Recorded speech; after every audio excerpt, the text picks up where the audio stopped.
प्रकार का फर्क आ जाता है दोनों में। पहले सिंपल डीप फ्रीजर जो ज़्यादा चल रही है,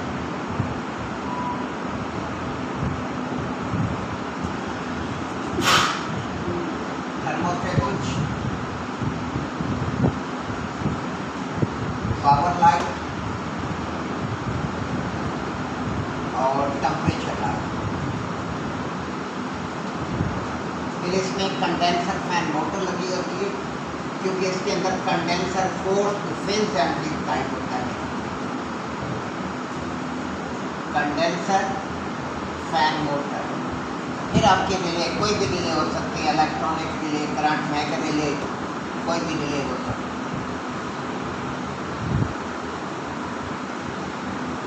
ETC रनिंग स्टार्टिंग लाइन।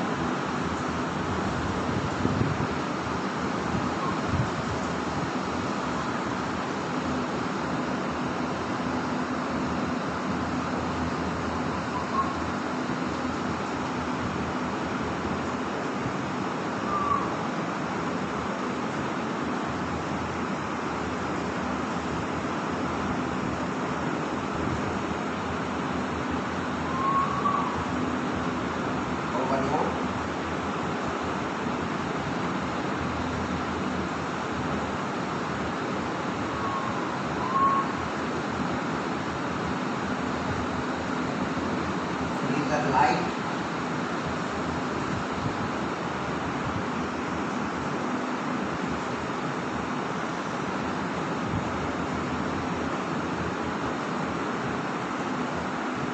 अब इसके कनेक्शन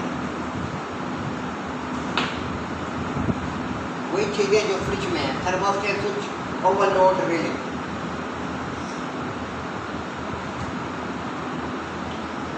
मेन की तार आपकी thermostat switch, power light,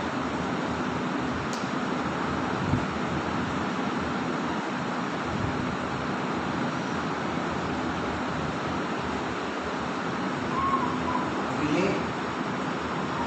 condenser fan motor, और यहीं से मेन आपकी फ्रीज़र लाइट में चली जाएगी। टेम्परेचर लाइट को हम सप्लाई कहाँ से देंगे? उस सूरत में देते हैं कि यहाँ पे डिफ़ॉल्ट 6, 4, 3 के पॉइंट हैं।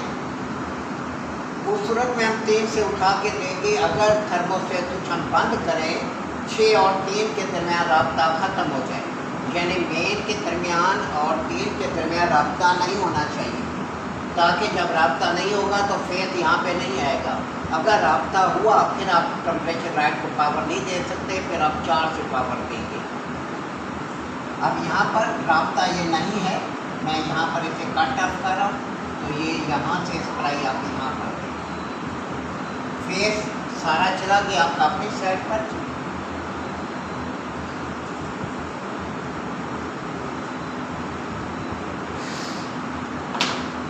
उसके बाद आपके पास है न्यूट्रल।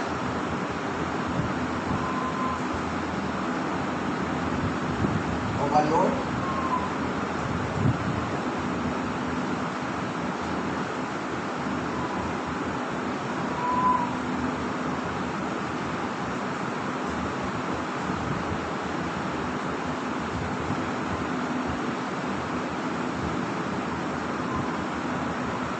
कॉमन,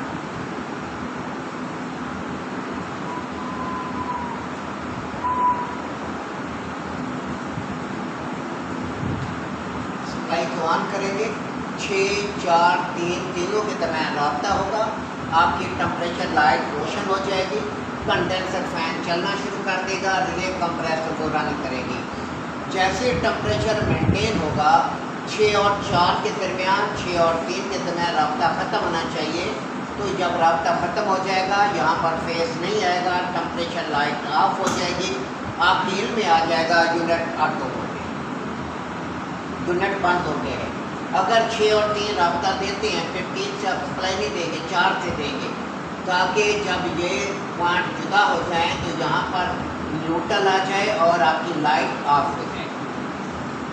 बना लें डीप फ्रीजर की इलेक्ट्रिकल वायरिंग डायग्राम।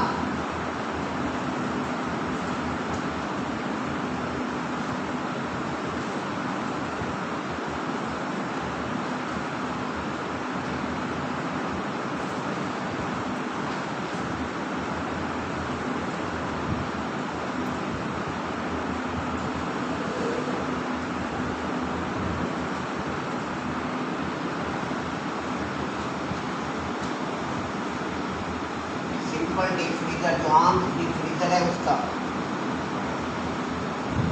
पुराना डीप फ्रीजर।